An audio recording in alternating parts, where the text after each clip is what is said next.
Avant de plonger dans cette histoire incroyable, pensez à vous abonner à la chaîne et à activer la cloche. Ici, chaque récit a quelque chose à dire, et vous ne voudrez pas en manquer un seul. Personne n'avait réussi à réparer ce camion. Pas les mécaniciens du coin, pas les experts appelés en urgence, pas même l'équipe privée du millionnaire. Le véhicule, un monstre de technologie sur lequel reposait un contrat de plusieurs millions, était devenu une source de honte pour son propriétaire, Arthur Delmont, l'un des hommes les plus riches et les plus redoutés de la ville.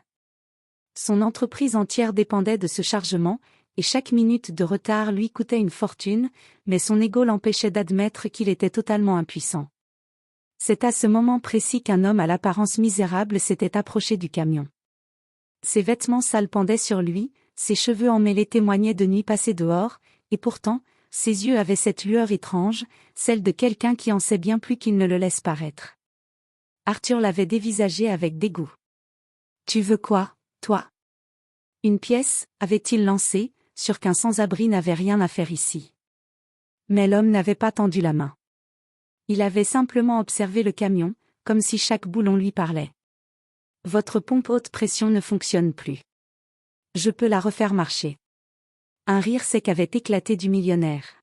« Toi. Si tu répares ce camion impossible, je te paie le double. » Les employés avaient retenu leur souffle. Personne n'y croyait. Personne ne pouvait imaginer que cet homme sans foyer, que tout le monde ignorait ou méprisait, possédait autrefois un talent que l'argent ne pouvait pas acheter. Le sans-abri posa doucement sa main sur le capot chaud du camion. Puis il releva les yeux, avec une assurance presque troublante.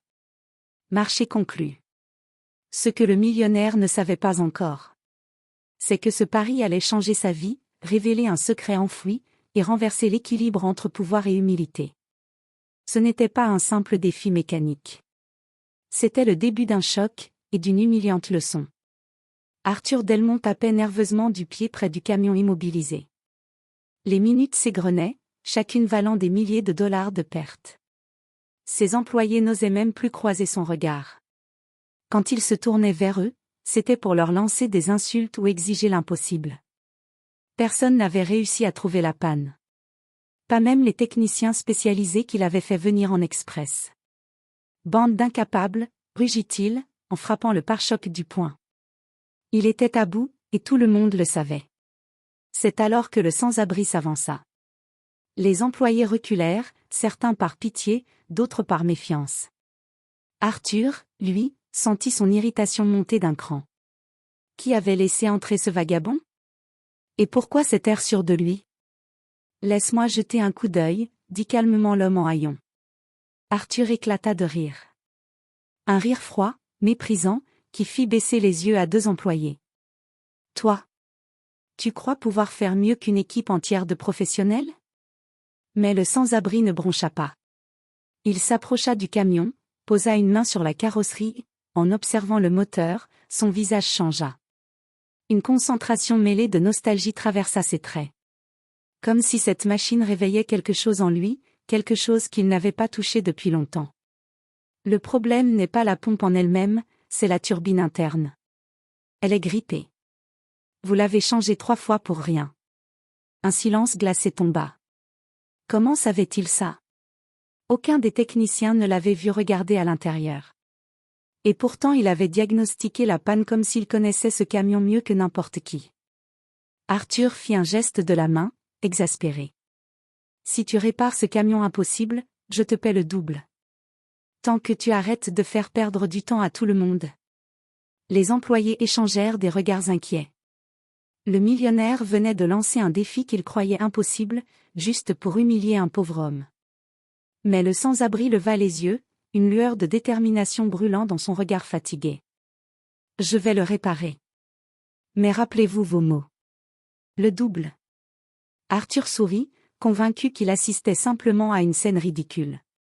Ce qu'il ne savait pas encore, c'est qu'il venait de réveiller un passé douloureux. Et de sous-estimer l'un des plus grands mécaniciens que la ville ait connu. Le sans-abri retroussa ses manches, révélant des avant-bras couverts de cicatrices fines, des marques que seuls les mécaniciens chevronnés portent. Les employés, intrigués, se rapprochèrent discrètement.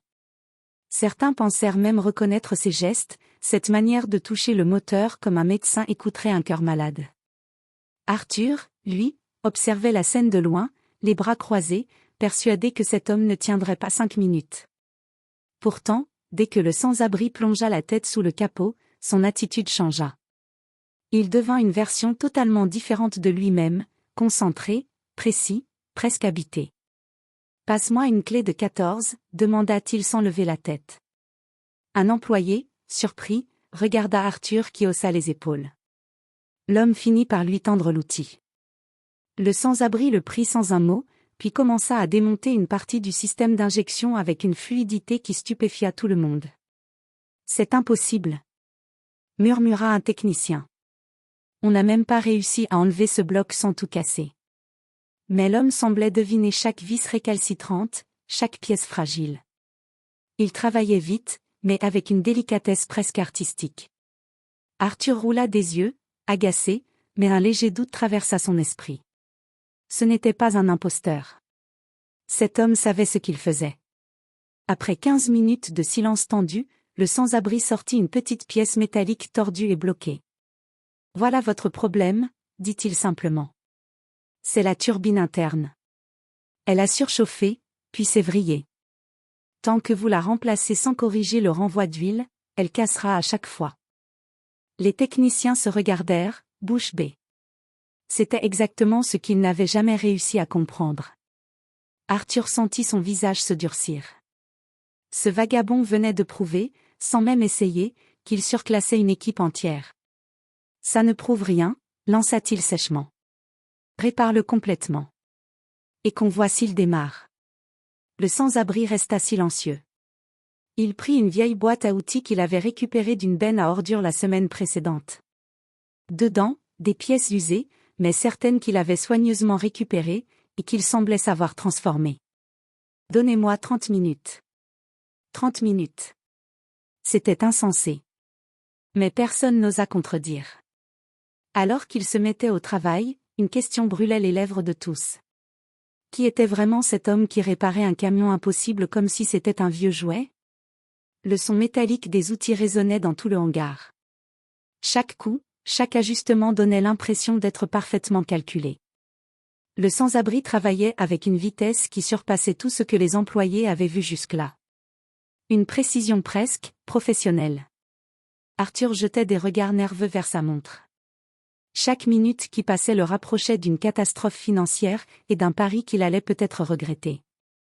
Pendant que le sans-abri resserrait une vis, un jeune technicien, Matteo, s'approcha en chuchotant. « Hey, monsieur, vous avez appris ça où ?» L'homme ne répondit pas tout de suite.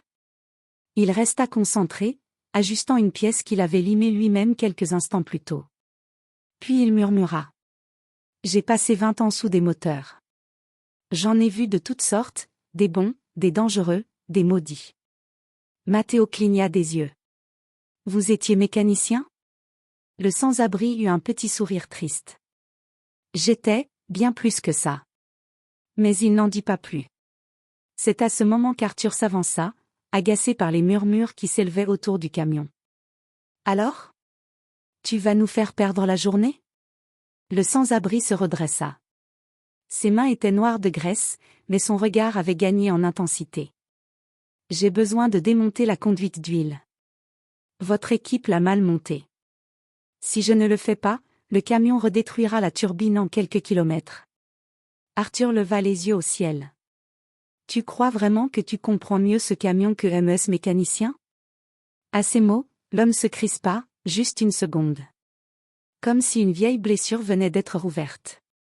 « Je connais ce camion parce que... » Il s'interrompit. Ses yeux se posèrent sur le logo de la marque, gravé sur une pièce du moteur. Ses doigts le caressèrent doucement. Les employés virent ses lèvres trembler légèrement, comme s'il revivait un souvenir qu'il s'était forcé à oublier. « Parce que c'est moi qui ai conçu cette série-là. » Un silence brutal tomba. Même Arthur resta figé, incapable de trouver une remarque sarcastique. « Quoi ?» lâcha Matteo. « Vous êtes l'ingénieur ?» Le sans-abri hocha la tête, presque honteux. « Avant que ma vie ne dérape, avant tout ça, j'étais chef mécano et concepteur adjoint dans l'usine d'Elmax Motor. Il montra la pièce qu'il tenait dans la main. Cette turbine, c'était mon idée. Une pièce capable de supporter 3 fois plus de pression. Mais ils l'ont modifiée pour réduire les coûts, et ça l'a rendue instable. Arthur blêmit. Il connaissait parfaitement Delmax Motor, c'était un fournisseur majeur pour ses propres entreprises. Alors, dit l'un des mécaniciens. Si quelqu'un peut réparer ce camion, c'est bien lui. Pour la première fois depuis le début, Arthur sentit quelque chose qu'il n'avait pas ressenti depuis longtemps. De l'incertitude. Le sans-abri essuya la sueur de son front et déclara d'une voix ferme. Il me reste 10 minutes. Ensuite, démarrez-le. Et pour la première fois, tous les regards n'étaient plus tournés vers Arthur. Ils étaient tournés vers cet homme brisé qui se révélait être un génie oublié. Les 10 minutes annoncées passèrent dans un silence presque religieux. Chaque geste du sans-abri était suivi avec attention, comme si toute la salle retenait son souffle. Arthur, bras croisés, tentait de conserver son air supérieur, mais la sueur sur son front trahissait son agitation. Le sans-abri resserra la dernière vis, vérifia une connexion, puis souffla lentement, comme pour évacuer le poids de toutes ces années passées dans l'ombre. C'est bon. Il recula de quelques pas, essuyant ses mains couvertes de graisse sur son pantalon usé. Les employés s'écartèrent, formant un demi-cercle autour du camion. Arthur éclata d'un rire nerveux. Très bien, voyons le miracle du clochard. Démarrez-le. Matteo grimpa dans la cabine, la clé tremblant légèrement entre ses doigts. Il tourna le contact. Rien. Le moteur émit un simple clic, faible, décevant. Arthur leva les bras au ciel. Je le savais. Une perte de temps. Tu vois? Même pas capable d'allumer. Mais le sans-abri leva une main, l'arrêtant net. Attendez. C'est normal. Laissez la pompe se réamorcer. 4 secondes. Les secondes furent interminables. Tous retenaient leur souffle. Puis Matteo tourna la clé une seconde fois. Cette fois, le moteur toussa, vibra, grogna, puis rugit comme une bête réveillée.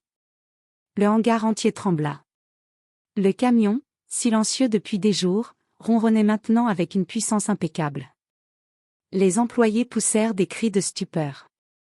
Certains applaudirent. Matteo tapa sur le volant, euphorique. Arthur resta immobile, les yeux écarquillés, incapable d'accepter ce qu'il voyait. Le sans-abri, lui, se contenta d'un léger sourire. Un sourire humble, mais victorieux. Je vous avais dit que c'était réparable. Arthur sentit sa gorge se serrer. La colère, l'orgueil, la honte, tout se mélangeait. Tu as eu de la chance. C'est tout, bredouilla-t-il. Mais ses employés, eux, savaient. Ils regardaient le sans-abri comme un maître revenu d'un exil forcé. L'homme s'approcha lentement d'Arthur, essuyant une dernière tache d'huile sur ses doigts. Vous m'avez promis le double. J'ai fait ma part. Arthur serra les dents. Il n'était pas habitué qu'un inconnu le mette au pied du mur, encore moins quelqu'un qu'il avait méprisé une heure plus tôt. Et au moment où il allait répondre, un bruit sourd de moteur se fit entendre. Un 4x4 noir de luxe s'était garé juste devant l'entrée du hangar. Un chauffeur en descendit, puis ouvrit la porte arrière. Une silhouette élégante en sortit. Une femme, bien habillée, expression sévère, mais choquée, dès qu'elle vit le sans-abri.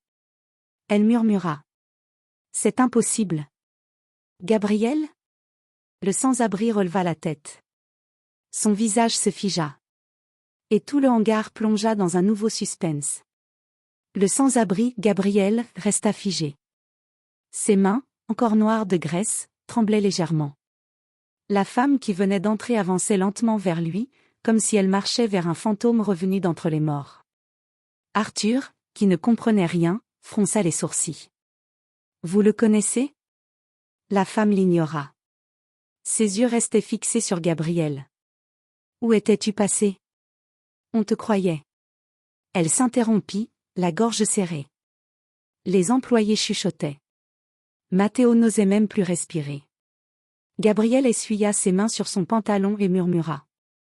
Bonjour, Élise. Arthur ouvrit grand les yeux. Attendez. Élise Dubreuil? La directrice de Delmax Motor? Elle hocha la tête sans détacher son regard de Gabriel. Et lui? Dit-elle d'une voix tremblante. C'est l'ancien ingénieur en chef. Mon meilleur, et celui qui a disparu du jour au lendemain. Les employés sursautèrent. Arthur sentit ses jambes se dérober. Élise s'approcha davantage. Gabriel. Pourquoi tu n'as jamais répondu à mes messages? Pourquoi tu n'es jamais revenu? On t'avait préparé un poste de direction. Tout le monde pensait que tu... Elle s'arrêta encore. Ses yeux se remplirent de larmes. Gabriel, lui, ferma les yeux. On voyait que ses souvenirs pesaient lourd. Après la mort de ma femme, j'ai perdu pied. Je n'arrivais plus à entrer dans l'usine. Je n'arrivais plus à vivre. Il inspira profondément. Alors j'ai tout laissé tomber. Je suis parti. Et j'ai fini, ici. Le hangar resta silencieux. Même Arthur n'avait plus la force de parler. Élise secoua la tête, émue. Tu n'aurais jamais dû traverser tout ça seule. Puis elle se tourna brusquement vers Arthur, les yeux froids comme de l'acier. Vous lui avez promis le double? Arthur pâlit.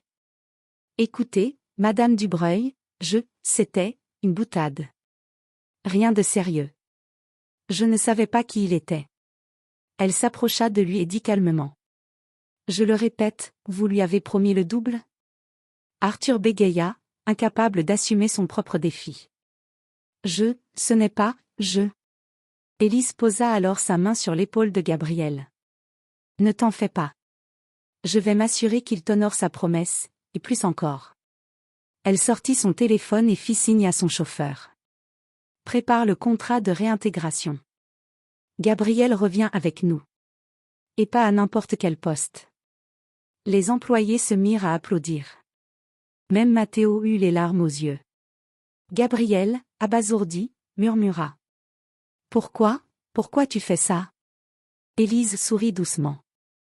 Parce que tout le monde mérite une seconde chance, et parce que tu es la meilleure personne que j'ai jamais vue sous un moteur.